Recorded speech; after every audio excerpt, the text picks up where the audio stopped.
कौसल्या सुप्रजा रामपूर्वा सन्ध्या प्रवर्तते उत्तिष्ठ नरशार्दूल कर्तव्यम् दैवमाह्निकम् कौसल्या सुप्रजा रामपूर्वा सन्ध्या प्रवर्तते उत्तिष्ठ नरशार्दूल कर्तव्यम् दैवमाह्निकम् उत्तिष्ठोत्तिष्ठ गोविन्द उत्तिष्ठ गरुडध्वज उत्तिष्ठ कमलाकान्ता त्रैलोक्यम् मङ्गलम् कुरु उत्तिष्ठोत्तिष्ठ गोविन्द उत्तिष्ठ गरुडध्वज उत्तिष्ठ कमलाकान्ता त्रैलोक्यम् मङ्गलम् कुरु मातः समस्त जगताम् मधुकैटभारे वक्षो विहारिणि मनोहर दिव्यमूर्ते श्रीस्वामिनि श्रुत जनप्रियदानशीले श्रीवेङ्कटेश दयिते तव सुप्रभातम् मातः समस्त जगताम् मधुकैटभारे वक्षो विहारिणि मनोहर दिव्यमूर्ते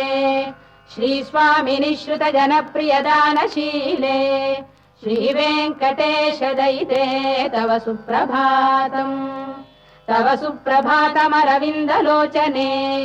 भवतु प्रसन्नमुख चन्द्रमण्डले विधिशङ्करेन्द्रवनिताभिरर्चिते वृषशैलनाथ दयिते दयानिधे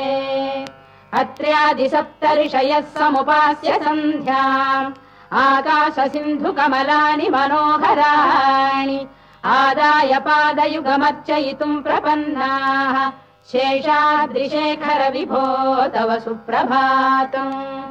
पञ्चाननाब्ज भव षण्मुख वासवाद्याः त्रैविक्रमादिचरितम् विबुधास्तुवन्ति भाषापतिः पठति वासर शुद्धिमारात् शेषाद्रिशेखर विभो तव सुप्रभातम् ईषत् प्रफुल्ल सरसीरुहनारिकेल पूगद्रुमादि सुमनोहर पालिकानाम् आवाति मन्दमनिलः सह दिव्यगन्धैः शेषाद्रिशेखर विभो तव सुप्रभातम् उन्मील्य नेत्रयुगमुत्तम पञ्जरस्थाः पात्रावशिष्ट कदली फलपायसानि भुक्त्वा सलीलमथ केलिशुकाः पठन्ति शेषाद्रिशेखर विभो तव सुप्रभातम् तन्त्री प्रकर्ष मधुरस्वनया विपञ्च गायत्यनन्दचरितम् तव नारदोऽपि भाषा समग्रमसहृत्करचार रम्यम् शेषाद्रिशेखर विभो तव सुप्रभातम् भृङ्गावळी च मकरन्दरसानुविद्ध जङ्गारगीत निनदैः सह सेवनाय धीर्यात्युपान्त सरसी कमलोदरेभ्यः शेषाद्रिशेखर विभो तव सुप्रभातम् योषा गणेन वरदध्नि विमथ्यमाने घोषालयेषु दधिमन्थन तीव्र घोषाः रोषात् कलिम् विदधते ककुभश्च कुम्भाः शेषाद्रिशेखर विभो तव सुप्रभातम् पद्मेश मित्र शतपत्र गतालिवर्गाः हर्तुम् श्रियम् कुवलयस्य निजाङ्गलक्ष्म्या भेरी निनादमिव बिभ्रति तीव्रनादम् शेषाद्रिशेखर विभो तव सुप्रभातम् श्रीमन्नभीष्टवरदाखिल लोकबन्धो श्री श्रीनिवास जगदेक दयैक सिन्धो श्रीदेवतागृह भुजान्तल दिव्यमूर्ते श्रीवेङ्कटाचलपते तव सुप्रभातम् श्रीमन्नभीष्टवरदाखिल लोकबन्धो श्री श्रीनिवास जगदेक दयैक सिन्धो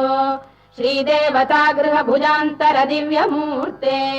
श्रीवेङ्कटाचलपते तव सुप्रभातम् श्रीस्वामि पुष्करिणिकाप्लव निर्मलाङ्गाः श्रेयोर्धिनो हर विरिञ्च सनन्दनाद्याः द्वारे वसन्ति वरवेत्र हतोत्तमाङ्गाः श्रीवेङ्कटाचलपते तव सुप्रभातम् श्रीशेषशैल गरुडाचल वेङ्कटाद्रिनारायणाद्रिवृषभाद्रिविषाद्रिमुख्याम् आख्याम् त्वदीय वसतेरनिशम् वदन्ति श्रीवेङ्कटाचलपते तव सुप्रभातम् सेवा पराः शिव सुरेश कृशानुधर्म रक्षोऽम्बुनाथ पवमान धनाधिनाथाः बद्धाञ्जलि प्रविलसन् निज शीर्षदेशाः श्रीवेङ्कटाचलपते तव सुप्रभातम् घाटीषु देवि खगराज मृगाधिराज नागाधिराज गजराज हयाधिराजाः स्वस्वाधिकार महिमाधिकमर्थयन्ते श्रीवेङ्कटाचलपते तव सुप्रभातम् सूर्येन्दुभौम बुधवाक्परिकाव्यसौरिस्वर्भानुकेतु दिविषत्परिषत्प्रधानाः त्वद्दासदासचरमावधिदासदासाः श्रीवेङ्कटाचलपते तव सुप्रभातम् त्वत्पादधूलिभरितस्फुलितोत्तमाङ्गाः स्वर्गापवर्गनिरपेक्ष निजान्तरङ्गाः कल्पागमाकलनयाकुलताम् लभन्ते श्रीवेङ्कटाचलपते तव सुप्रभातम् त्वद्गोपुराग्रशिखराणि निरीक्षमाणाः स्वर्गापवर्गपदवीम् परमाम् श्रयन्तः मर्त्या मनुष्य भुवने मतिमाश्रयन्ते श्रीवेङ्कटाचलपते तव सुप्रभातम् श्रीभूमिनायक दयादिगुणामृताब्धे देवादिदेव जगदेक शरण्यमूर्ते श्रीमन्ननन्त गरुडाधिभिरर्चिताङ्घ्रे श्रीवेङ्कटाचलपते तव सुप्रभातम् श्रीपद्मनाभ पुरुषोत्तम वासुदेव वैकुण्ठ माधव जनार्दन चक्रपाणे श्रीवत्स चिह्न शरणागत पारिजात श्रीवेङ्कटाचलपते तव सुप्रभातम् कन्दर्पदर्पहर सुन्दर दिव्यमूर्ते कान्ताकुजाम्बुरुह कुड्मललोल दृष्टे कल्याण निर्मल गुणाकर दिव्य कीर्ते श्रीवेङ्कटाचलपते तव सुप्रभातम् मीनाकृते कमठकोल नृसिंहवर्णिन् स्वामीन् परश्वत तपोधन रामचन्द्र शेषांश रामय दुनन्दन कल्किरूप श्रीवेङ्कटाचलपते तव सुप्रभातम् लेलालवङ्ग घनसार सुगन्धितीर्थम् दिव्यम् वियस्सरिति हेम घटेषु पूर्णम् धृत्वाद्य वैदिक शिखामणयः प्रहृष्टाः तिष्ठन्ति वेङ्कटपते तव सुप्रभातम् भास्वानुदेति विगचानि सरोरुहाणि सम्पूरयन्ति निनदैः कगुभो विहङ्गाः श्रीवैष्णवाः सततमर्थितमङ्गलास्ते धामाश्रयन्ति तव वेङ्कट सुप्रभातम् ब्रह्मादयः सुरवराः समहर्षयस्ते सन्तः सनन्दन मुखास्तव योगिवर्याः धामान्तिके तव हि मङ्गलवस्तु हस्ताः श्रीवेङ्कटाचलपते तव सुप्रभातम् लक्ष्मीनिवास निरवद्य गुणैक सिन्धो संसार सागर समुत्तरणैक सेतो वेदान्त वेद्य निज वैभव भक्त भोग्य श्रीवेङ्कटाचलपते तव सुप्रभातम् लक्ष्मीनिवास निरवद्य गुणैक सिन्धो संसार सागर समुत्तरणैक सेतो वेदान्त वेद्य निज वैभव भक्त भोग्य श्रीवेङ्कटाचलपते तव सुप्रभातम् इत्थम् वृषाचलपतेरिह सुप्रभातम् ये मानवाः प्रतिदिनम् पठितुम् प्रवृत्ताः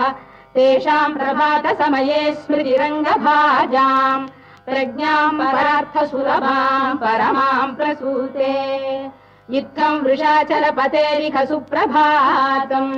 ये मानवाः प्रतिदिनम् पठितुम् प्रवृत्ताः तेषाम् प्रभात समये स्मृतिरङ्गभाजाम् प्रज्ञाम् परार्थसुलभाम् परमाम् प्रसूते कमलाकुच चूचुक कुङ्कुमतो नियतारुणितातुलनीलतनो कमलायतलोचन लोकपते विजयी भव वेङ्कटशैलपते कमलाकुच चूचुक कुङ्कुमतो नियतारुणितातुलनीलतनो कमलायतलोचन लोकपते विजयी भव वेङ्कटशैलपते सचतुर्मुख षण्मुख पञ्चमुख प्रमुखाखिल दैवत मौलिमणे शरणागत वत्सल सारनिधे परिपालय माम् वृषशैलपते अतिवेलतया तव दुर्विषहैरनुवेलकृतैरपराधशतैः भरितम् त्वरितम् वृषशैलपते परया कृपया परिपाहि हरे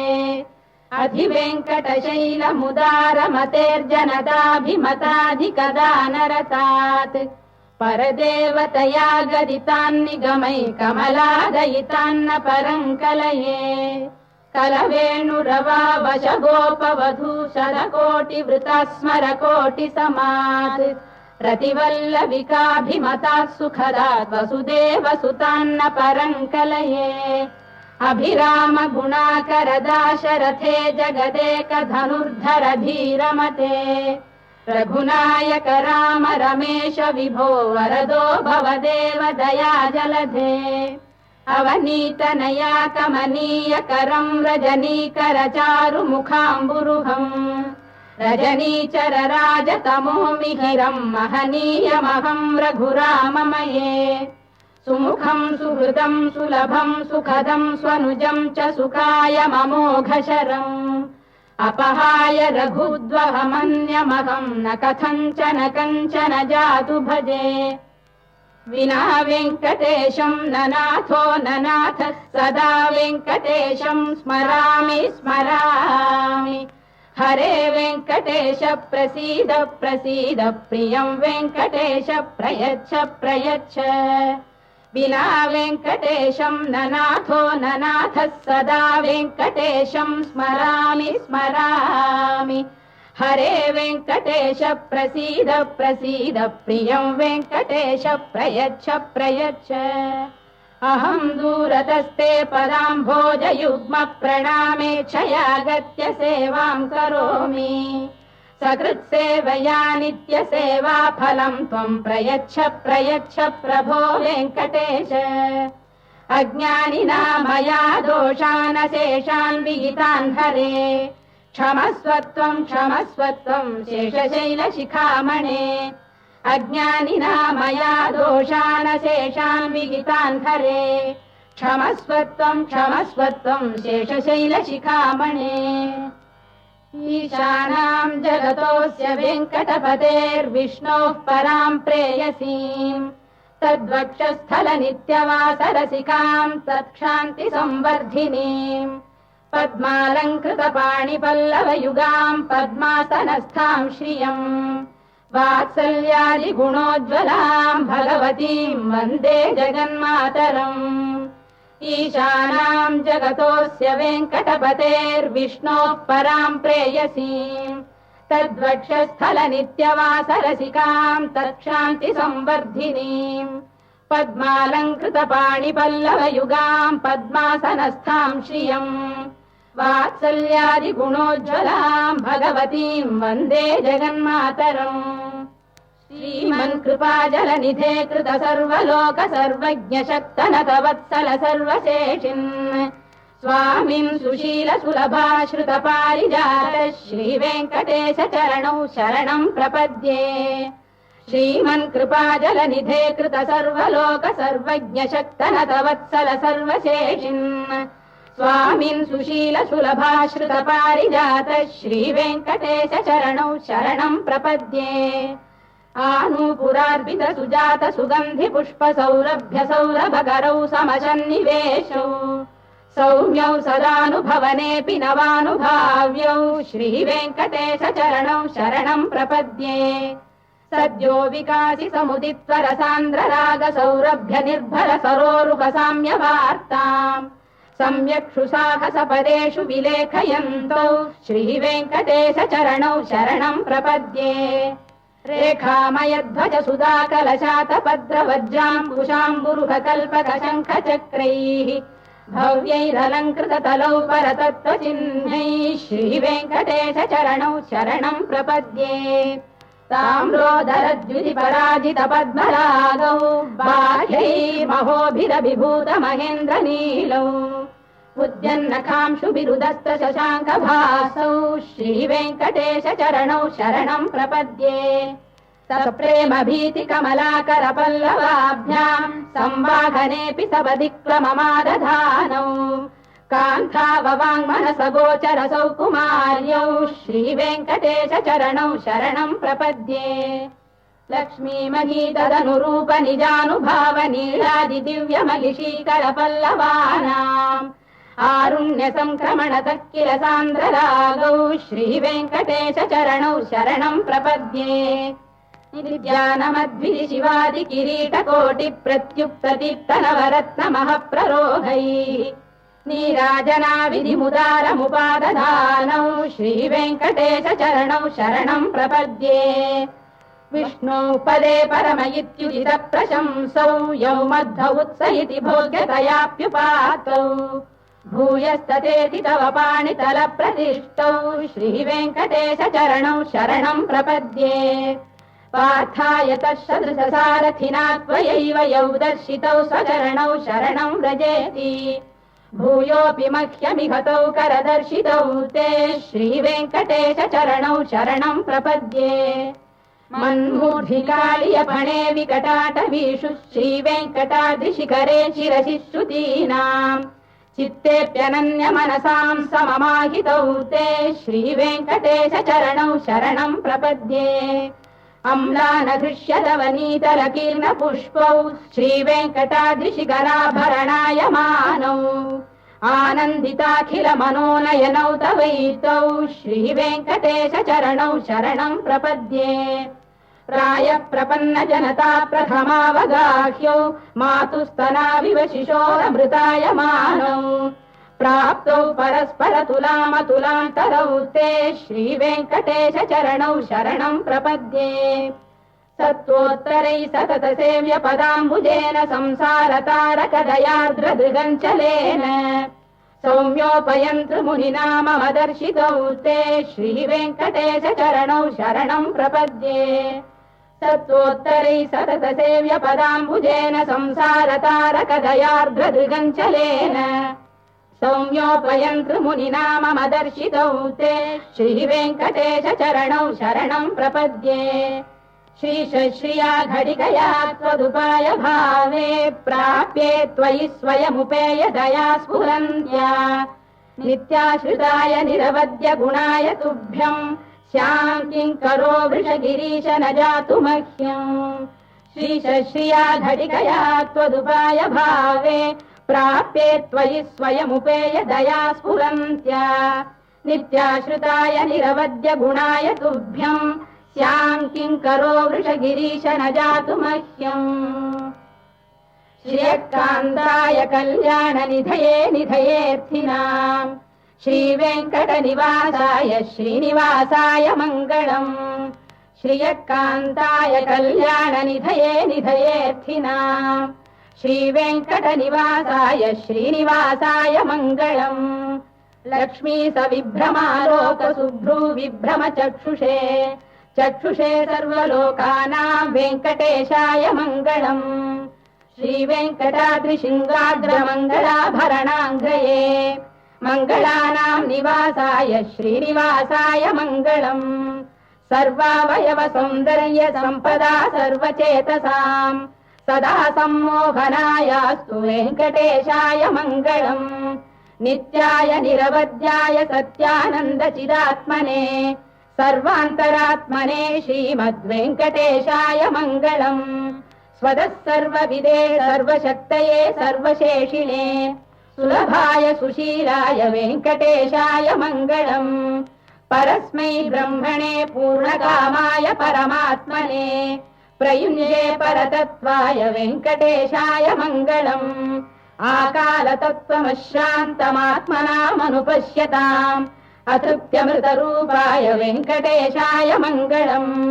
प्रायस्वचरणौ पुंसां शरण्यत्वेन पाणिना कृपयादिशते श्रीमद्वेङ्कटेशाय मङ्गलम् दयामृततरङ्गिण्यास्तरङ्गैरिव शीतलैः अभाङ्गैः सिञ्चते विश्वं वेङ्कटेशाय मङ्गलम् श्रद्भूषाम्बरहेतीनां सुषमावकमूर्तये